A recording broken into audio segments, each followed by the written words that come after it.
Hello વિદ્યાર્થી મિત્રો, welcome to year class. વિદ્યાર્થી મિત્રો, હું છું મેન્ટોર શિક્ષક હિમાંશુ સરદારા સર. વિદ્યાર્થી મિત્રો, આજનો લેક્ચર એટલે વિલોપન પ્રક્રિયા અને ધાતુ સાથેની પ્રક્રિયા સમજવાનો લેક્ચર. તો શરૂઆત કરીએ કેન્દ્રાનુરાગી પછીની પ્રોસેસના ભાગ સ્વરૂપે વિલોપન પ્રક્રિયા. વિદ્યાર્થી મિત્રો, વિલોપન પ્રક્રિયા શું છે તે પહેલાં સમજાવતા પહેલાં હું તમને અમુક માહિતી ક્લિયર કરવા માગું છું મનમાં. જેમ કે તમારી સાપેક્ષ કાર્બનની વર્તુણક કંઈક આ રીતે છે અને કોઈ કાર્બનની સાથે જોડાયેલો હેલોજન પેલી પ્રકૃતિમાં કંઈક આ રીતે રહેલો છે, બીજી પ્રકૃતિ દર્શાવું છું જેમાં કંઈક આ રીતે રહેલો છે. દેટ મીન્સ કે અલગ અલગ બે પ્રકૃતિ મેં તમારી સાપેક્ષ રજૂ કરી છે. હવે આ બે પ્રકૃતિ જે તમારી સાપેક્ષ રજૂ કરી છે તેની અંદર જે પણ કાર્બનની પ્રકૃતિ છે તેને હું અલગ અલગ પ્રકારના કાર્બન કહીશ. જેમ કે તમારા હેલોજન સાથે જોડાયેલો કાર્બન હોય તો તેને આલ્ફા કાર્બન કહેવાય, જે તેના પછીનો કાર્બન છે તો તેને બીટા કાર્બન કહેવાશે, અને તેની બાજુનો જો કાર્બન છે તો તેને આપણે ગામા કાર્બન તરીકેની પ્રકૃતિ તરીકે એક્સપ્લેન કરીશું. એટલે સમજો તો પહેલો કાર્બન આલ્ફા રહેશે, બીજો કાર્બન બીટા રહેશે અને ત્રીજો ગામા, એન્ડ અપ ટુ 100 સુધી તમે વિચાર કરી શકો છો. પરંતુ આ નજીકના 3 કાર્બન વિશે તેનો વાત કરું છું. જો આ પ્રકૃતિ હોય તો સ્વાભાવિક છે કે જે જોડાયેલો છે તેને આલ્ફા કહીશું. તેની સાથે જોડાયેલા બે છે, કેની સાથે? તો કે આલ્ફા કાર્બન સાથે જોડાયેલા બે છે. આલ્ફા કાર્બન સાથે જોડાય તેને બીટા કહીએ છીએ. તો અહીંયા બીટા બે પ્રકારના છે, લેફ્ટ એન્ડ રાઈટ બે ટાઈપના બીટા તમને જોવા મળશે. મતલબ અહીંયા બીટા કાર્બન જે છે કુલ તેની સંખ્યા 2 થશે. એટલે તમે આ રીતે પણ વિચારી શકો છો. યસ, હું ત્રીજી પ્રકૃતિ પણ તમારી સાપેક્ષ રાખી શકું છું કે જેમાં 4 સંયોજકતા મુજબ વિચારણા કરવા જઈએ કે બાકીની 3 સંયોજકતા કાર્બનથી સેટિસ્ફાય થાય છે. તો અહીંયા ક્લિયર વસ્તુ છે કે આ જે પણ આલ્ફા હતો તેને અનુલક્ષીને આ બીટા તૈયાર થાય, એઝ વેલ એઝ અહીં બીટા છે ને એઝ વેલ એઝ આ પણ બીટા છે. તો અહીં 3 બીટાની પ્રકૃતિ ઉત્પન્ન થાય. તો અહીંયા આલ્ફા કાર્બન અને બીટા કાર્બનની પ્રકૃતિ તમારા મગજમાં ક્લિયર થઈ જવી જોઈએ, અને એ પ્રકૃતિ ક્લિયર થશે તો અને તો જ હું આ વસ્તુ તમને સરળતાથી સમજાવી શકીશ. આઈ હોપ કે તમને આ વસ્તુ ક્લિયર થાય. ચાલો, તો પ્રક્રિયા તરફ હું આગળ વધું છું. વિદ્યાર્થી મિત્રો, જ્યારે પણ તમારા બીટા કાર્બન પર, ખાસ કાળજીપૂર્વક સાંભળજો, બીટા કાર્બન પર બીટા કાર્બન પર તમારી પાસે સામાન્ય રીતે હાઇડ્રોજન હોય,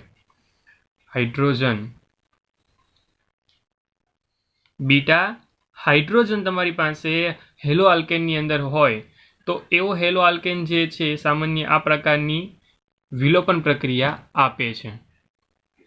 કઈ રીતે આ વસ્તુ સમજી શકાય? ખાસ કાળજીપૂર્વક સમજો. તમારી પાસે કોઈ પ્રકારનો ચોક્કસ હેલો આલ્કેન છે. હેલો આલ્કેન તરીકે હું લઈ લઉં છું કંઈક આ રીતે પ્રામાણિક ફોર્મ, કે જેની અંદર કોઈ ચોક્કસ હેલોજન હાજર છે અને સાથે સાથે બીટા કાર્બન પર, હવે સ્વાભાવિક છે કે તમે જાણો છો તે મુજબ તમારી પાસે આલ્ફા છે અને આ આલ્ફા હોય તો સાથે આ બીટા પણ છે. તો આલ્ફા અને બીટાની પ્રકૃતિ જો હોય તો બીટા પર એક હાઇડ્રોજન છે અને આ હાઇડ્રોજનને હું કહીશ બીટા હાઇડ્રોજન. શું કહીશ વિદ્યાર્થી મિત્રો? Beta hydrogen. તો વિદ્યાર્થી માટે તમારી પ્રકૃતિ સમાન છે કે તમારી પાસે એવો હેલો આલ્કેન છે કે જેની પાસે બીટા હાઇડ્રોજન હોય. હવે તેની પ્રક્રિયા જ્યારે પોટેશિયમ હાઇડ્રોક્સાઇડ સાથે કરવામાં આવે, અને આ પોટેશિયમ હાઇડ્રોક્સાઇડ કેવો? તો કે આલ્કોહોલિક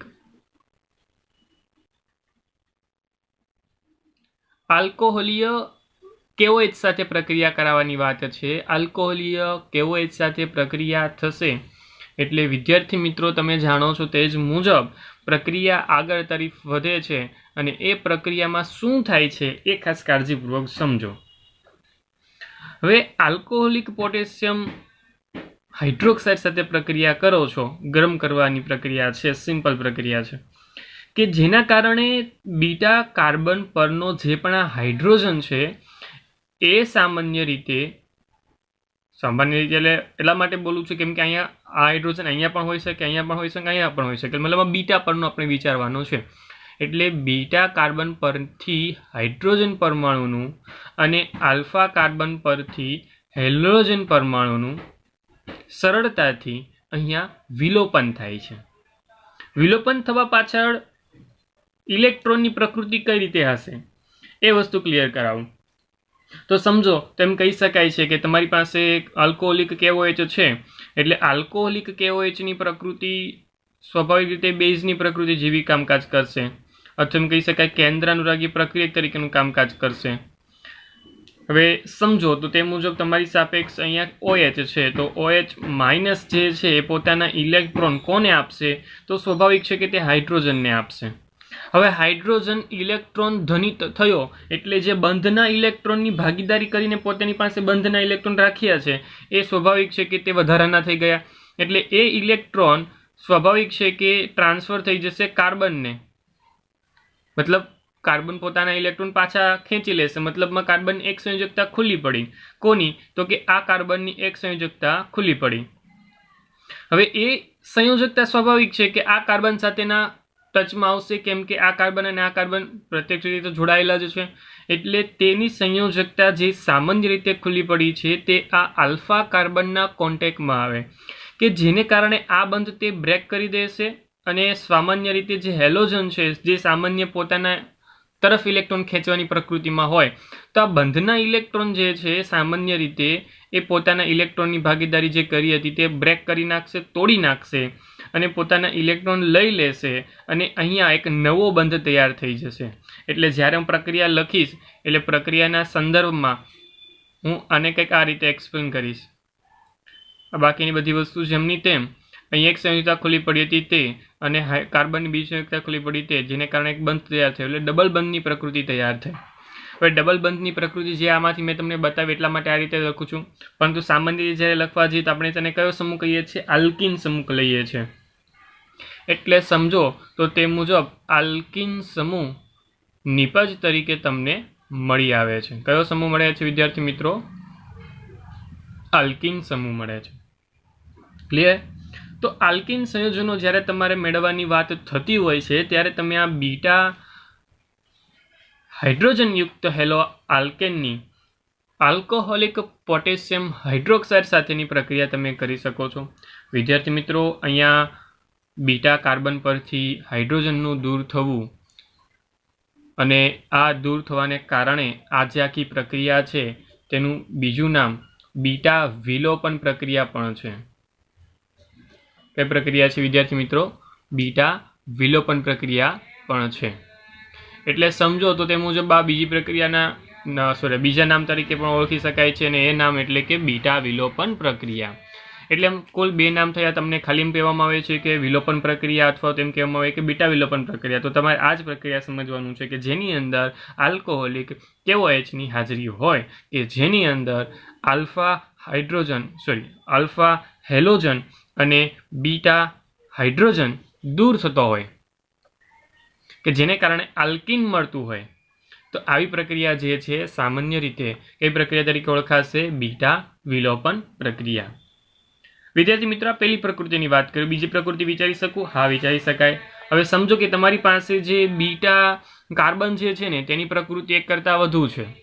એટલે ફરી એકવાર બોલું છું, બીટા કાર્બનની પ્રકૃતિ એક કરતાં વધુ છે. બીટા કાર્બનની પ્રકૃતિ એક કરતાં વધુ એટલે કઈ રીતે? તો કે આ રીતે સમજી શકાય. તેને સમજો તો કંઈક આ રીતે તમારી પ્રકૃતિના ભાગ સ્વરૂપે તમારી પાસે બે બીટા કાર્બન છે. હવે એક આલ્ફા છે અને બે બીટા છે. કંઈક આ રીતે પ્રકૃતિ છે. જ્યારે હવે આની અંદર નિપજ મેળવવાની વાત થતી હોય તો સ્વાભાવિક છે કે બીટા હાઇડ્રોજન એટલે કે બે હાઇડ્રોજન અહીંયા તૈયાર થાય છે. નંબર 1 આ તરફનો ને બીજો આ તરફનો. ઓકે, એટલે સ્વાભાવિક છે કે બંને તરફમાંથી કોઈ એક તરફ નીકળી શકે. હા, તો અહીંયા બંને નિપજ તરીકે મળશે. બંને નિપજ તરીકે એટલે કઈ રીતે? તો કે નિપજ અહીંયા તમને બે મળશે. કઈ બે નિપજ? એ પણ તમને ડ્રો કરીને બતાવી શકું. જો સ્વાભાવિક છે કે તમારી સાપેક્ષ રહેલો એક હાઇડ્રોજન જેમનો તેમ રહે અને એક જગ્યાએથી તમારા ડબલ બોન્ડની માત્રા તૈયાર થાય, અથવા બીજી બાજુનો જે આપણે જેમને તેમ રાખ્યો હતો તે કદાચ બોન્ડિંગમાં કામકાજ આપી દેશે અને આ તરફનો જેમનો તેમ રહે. મીન્સ એટલો જ છે કે ડાબી બાજુ અથવા તો જમણી બાજુ જે પણ હાઇડ્રોજન રહેલા છે કોઈ એક દૂર થાય અને સ્વાભાવિક છે કે તેની નિપજ બની જાય. તેવી પ્રકૃતિ અહીંયા તૈયાર થાય છે. હું તમને એક એક્ઝામ્પલ આપીને યોગ્ય રીતે સમજાવું કે જેથી તમને સરળતાથી સમજાઈ જાય. હું એક્ઝામ્પલમાં લઉં છું 2-bromo-pentane.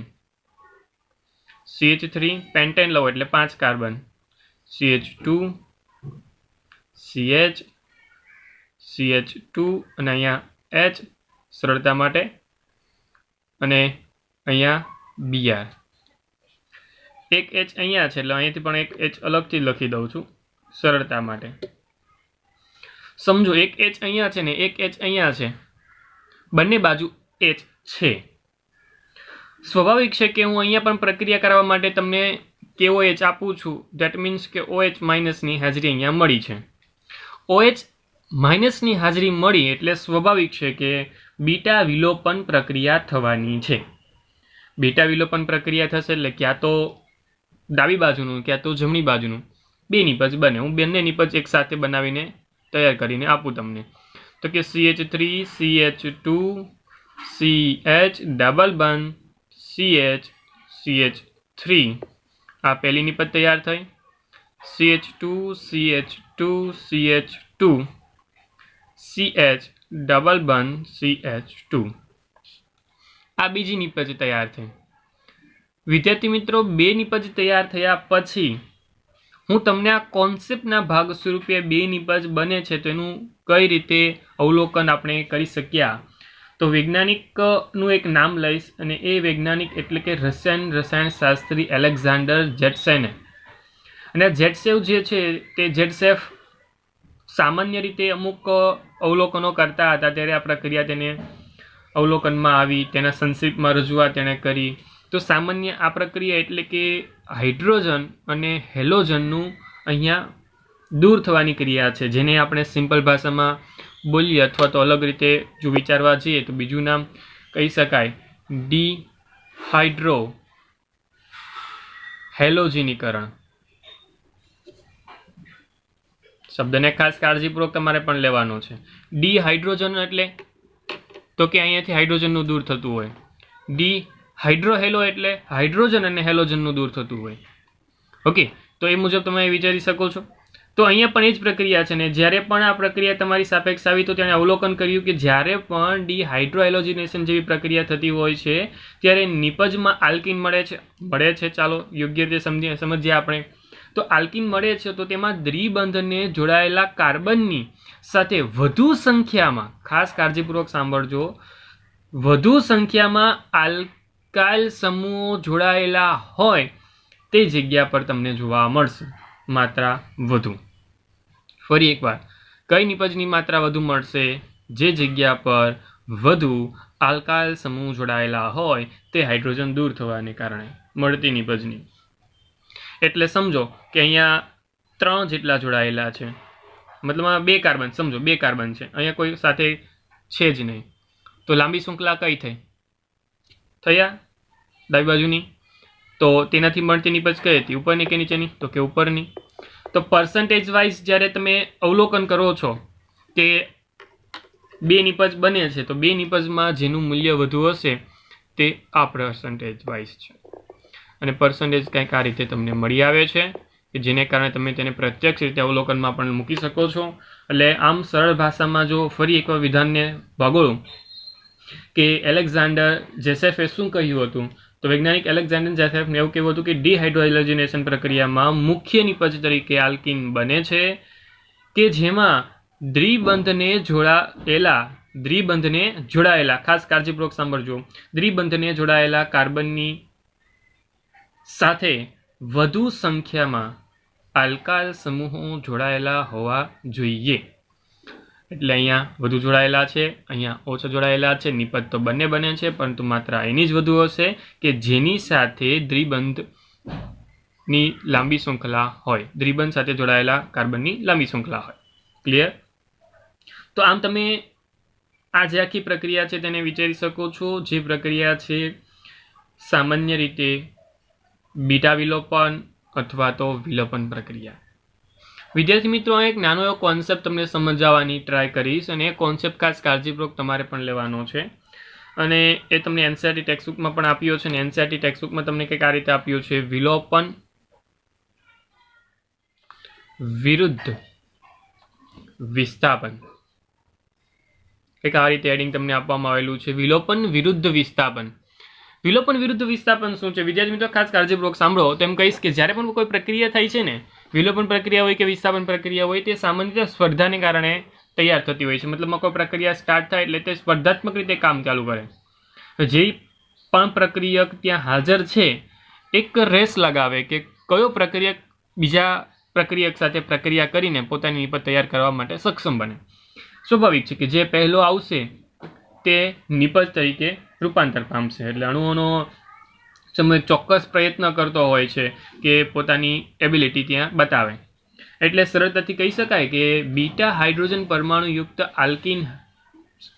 આલ્કીન હેલાઇડ જ્યારે કોઈ બેઝ અથવા તો કેન્દ્રાનુરાગી પ્રક્રિયક સાથે પ્રક્રિયા કરતો હોય છે ત્યારે અહીંયા બે સ્પર્ધાના ભાગ સ્વરૂપે વિસ્થાપન પ્રક્રિયા અને વિલોપન પ્રક્રિયા બંને થતી હોય.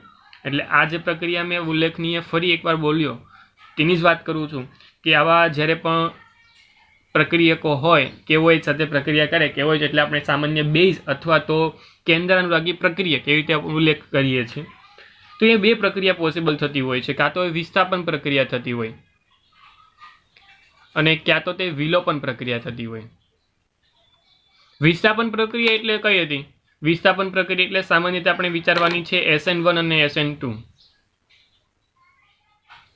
ઓકે, એટલે SN1 અથવા તો SN2 પ્રક્રિયા થતી હોય અને ક્યાં તો તે વિલોપન પ્રક્રિયા થતી હોય છે.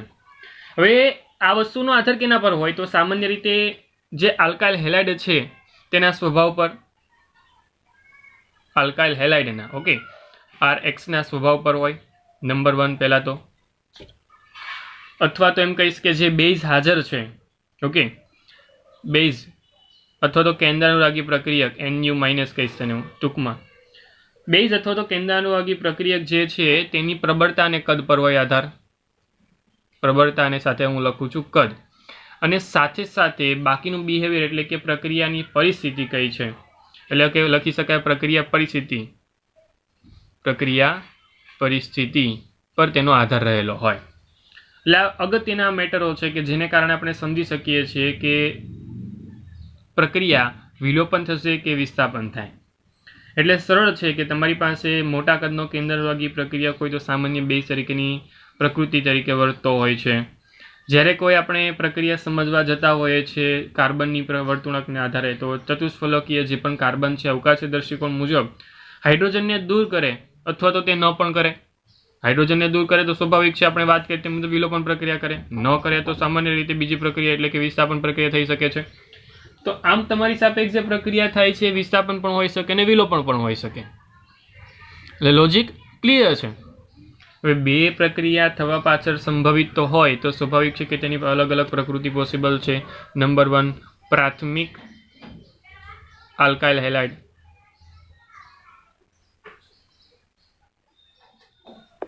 ત્યારબાદ હું એમ કહું કે દ્વિતીયક આલ્કાઇલ હેલાઇડ હોય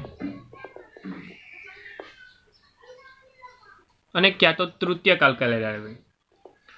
આ ત્રણ અલગ અલગ પ્રકૃતિ આલ્કાઇલ હેલાઇડની મેં તમને બતાવી કે જે તમે બધા જ જાણો છો. હવે આ ત્રણ પ્રકૃતિ બતાવ્યા પાછળનું કારણ એ જ છે કે જ્યારે પણ તમે આ ત્રણ પ્રકૃતિ વિચારવા જતા હો ને, પ્રાથમિક આલ્કાઇલ હેલાઇડ હોય ને તો તે સામાન્ય રીતે SN2 ને અગ્રિમતા આપશે. કોને?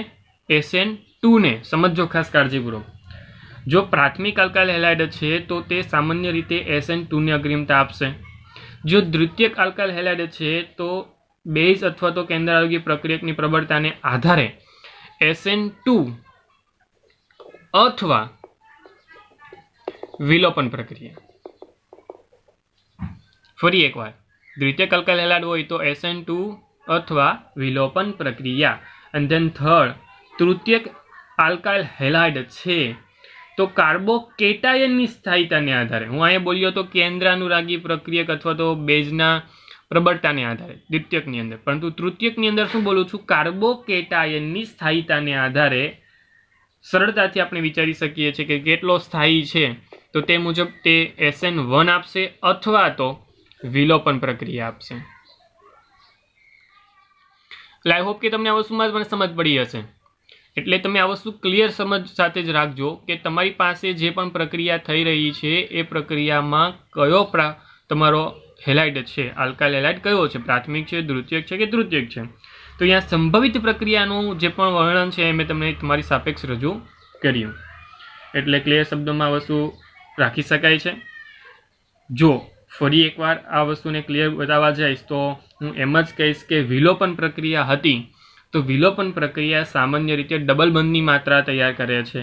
જો વિસ્થાપન પ્રક્રિયા હોય તો સામાન્ય રીતે જે હેલોજન જોડાયેલો છે એ હેલોજનને દૂર કરી દે છે અને તે જગ્યા પર પોતાનું સ્થાન જમાવી લે છે. ઓકે, એટલે આ વસ્તુ અહીંયા અગત્યની છે કે વિલોપન પ્રક્રિયા અને વિસ્થાપન પ્રક્રિયામાં શું ફેર છે તમને સમજ હોવી જોઈએ. ફરી એકવાર, આલ્કીન બનવું તે વિલોપન પ્રક્રિયા છે. આલ્કીન બનવું તે વિલોપન પ્રક્રિયા છે.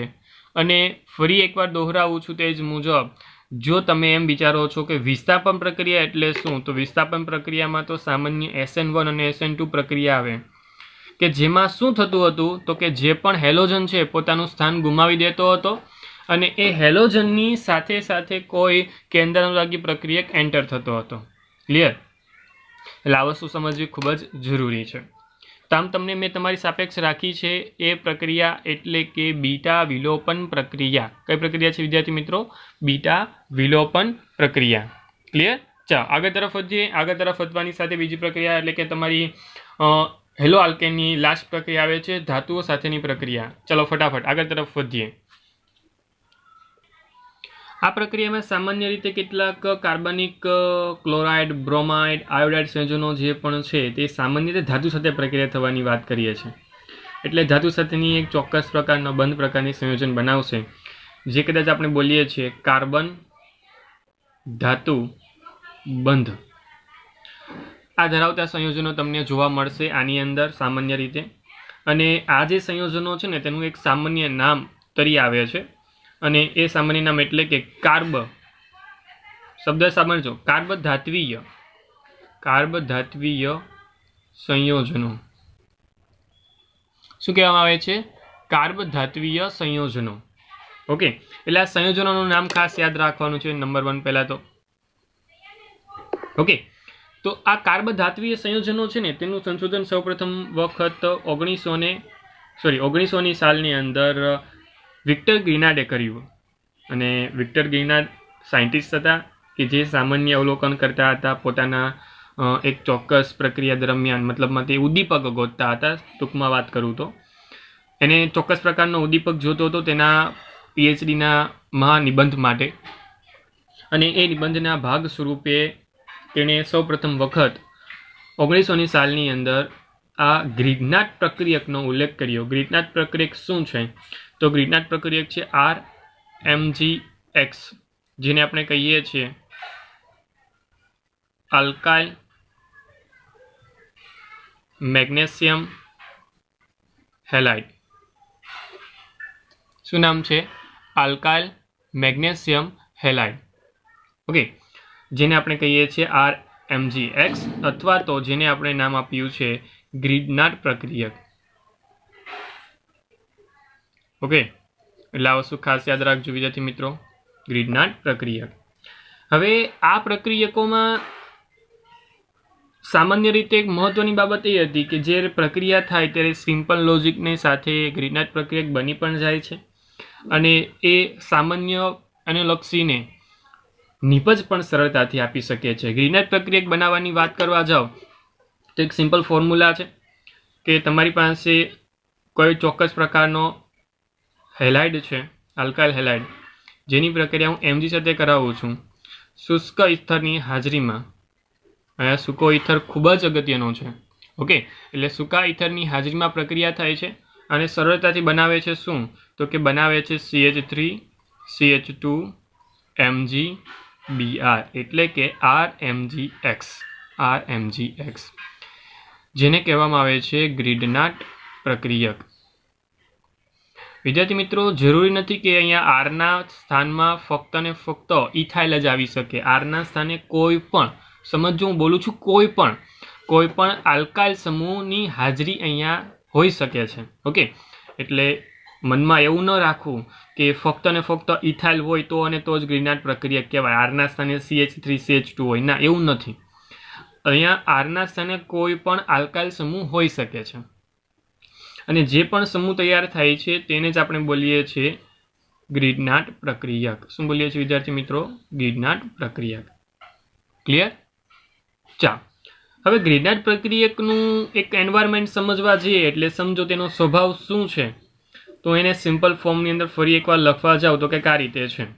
ઓકે, હવે જ્યારે હું આ રીતે લખું છું તો સામાન્ય રીતે કાર્બન, આર એટલે સામાન્ય કાર્બન સાથે જોડાયેલો કાર્બન અને મેગ્નેશિયમ જે બંધ છે ને એ સામાન્ય રીતે સહસંયોજક બંધ છે. કેવો છે વિદ્યાર્થી મિત્રો? સહસંયોજક બંધ છે. જ્યારે આ MgX વાળો જે બંધ છે ને એ સામાન્ય આયનીય બંધ છે. કેવો બંધ છે? એટલે બંધની પ્રકૃતિ અહીં સમજો ખાસ. અહીંયા સહસંયોજક બંધ સાથે તે વધુ ધ્રુવીય પ્રકૃતિ હાંસલ કરશે, કારણ કે કાર્બનની પ્રકૃતિ હોય તે ઇલેક્ટ્રોન ખેંચવાની છે, એટલે સામાન્ય રીતે તે ઇલેક્ટ્રોન ખેંચીને ઋણ વીજભાર ધારણ કરશે, મતલબમાં તે આંશિક ઋણ વીજભાર ધારણ કરશે. અહીંયા આંશિક ધન વીજભાર તૈયાર થશે, કેમ કે ઇલેક્ટ્રોન તે મેગ્નેશિયમના ખેંચવાનો છે. અને વાત કરી તે મુજબ મેગ્નેશિયમ અને હેલોજન વચ્ચે જે આવશ્યક બંધ છે તે આયનીય બંધ છે, એટલે સ્વાભાવિક છે કે બાકીની જે પણ પ્રકૃતિ છે આયનીય પ્રકૃતિ વિચારવા જઈએ તો હેલોજન છે વિદ્યુત ઋણ, અને વિદ્યુત ઋણ હોય તો તે સ્વાભાવિક છે કે વધુ ઇલેક્ટ્રોન ખેંચવાની પ્રકૃતિમાં પણ આગળ વધી શકે છે. એટલે સિમ્પલ પ્રકૃતિ અહીં એ છે કે તે સહસંયોજક અને આયનીય બંને બંધની એબિલિટી એક સાથે ધરાવે છે. અને તે સમયે જો પ્રતિક્રિયાત્મકતાની વાત કરવામાં આવે તો એ ખૂબ જ ઊંચી પ્રતિક્રિયાત્મકતા છે એમ કહી શકાય છે.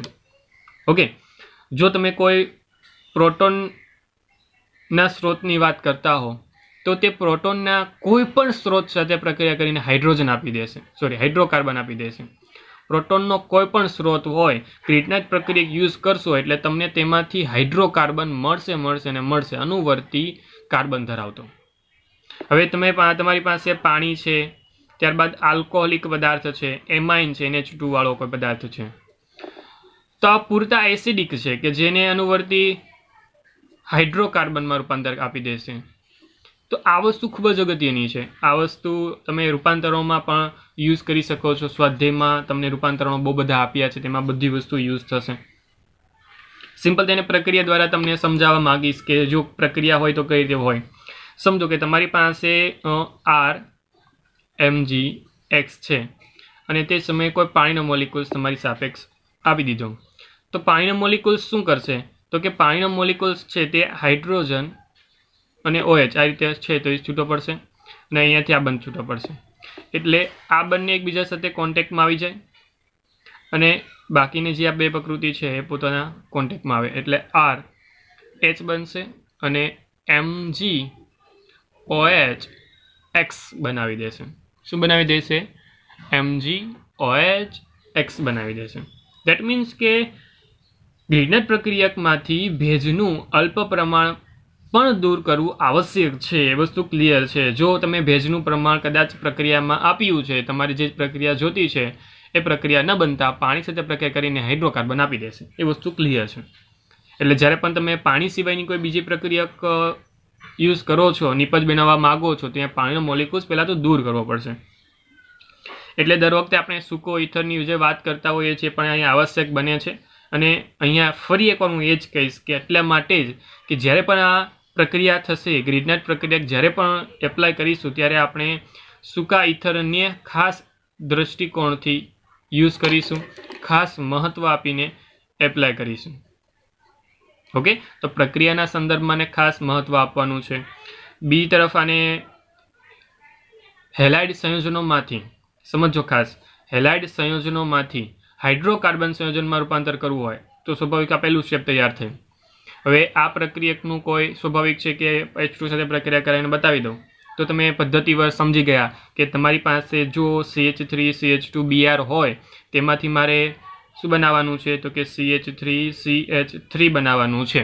બની જાય. કઈ રીતે બનશે તો કે MD સાથે રિએક્શન કરાવવાની, તમારો ગ્રીનાટ પ્રક્રિયક બનાવવાનો, એ ગ્રીનાટ પ્રક્રિયકની પાણી સાથે પ્રક્રિયા કરાવશો એટલે સિમ્પલ આ Br દૂર થઈને MgBr દૂર થઈને ત્યાં H લાગી જશે અને MgOH બની જશે.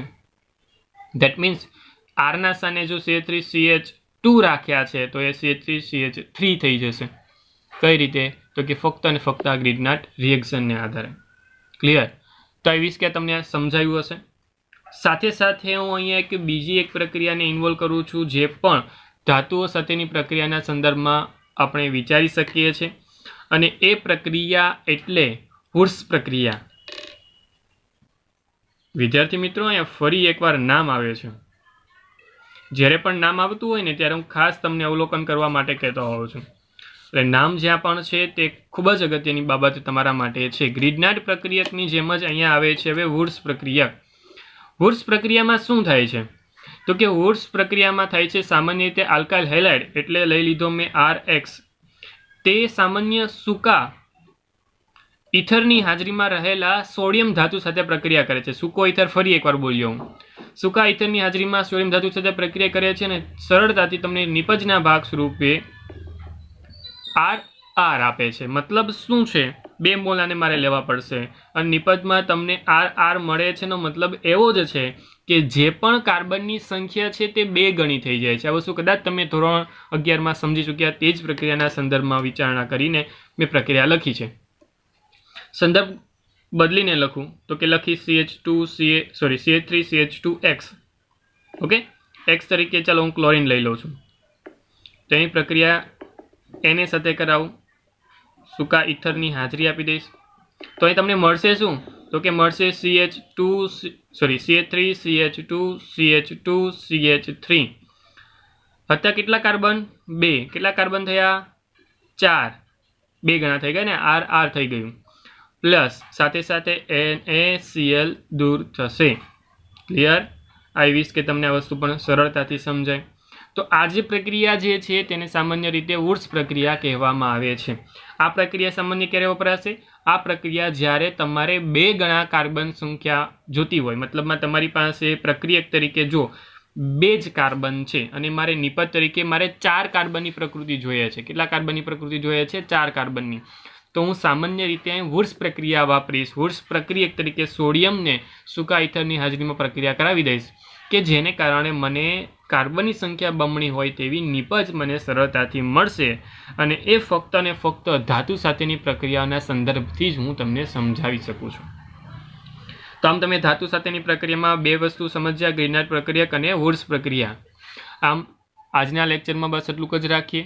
આઈ હોપ કે તમને બંને પ્રક્રિયાઓ સમજાય. વિલોપન પ્રક્રિયા અને ધાતુ સાથેની પ્રક્રિયા ખૂબ જ અગત્યની પ્રક્રિયાઓ છે. પ્રક્રિયાઓ જેટલી પણ થાય છે તેમાંથી બનતા જે પણ સ્વરૂપોના સવાલો છે ખૂબ જ અગત્યના તૈયાર થશે. જો પ્રક્રિયાને તમે યાદ નથી રાખતા, પ્રક્રિયા ક્યારે થાય છે, ક્યારે કઈ નિપજ બને છે, એ વસ્તુને ખાસ તમારે યાદ રાખવી પડશે. વિદ્યાર્થી મિત્રો, પ્લીઝ નમ્ર રિક્વેસ્ટ છે કે જેટલી પણ પ્રક્રિયા થાય છે તેને સેટિસ્ફાઈ રીતે રિમેમ્બર કરતા જાય, સમજતા જાય.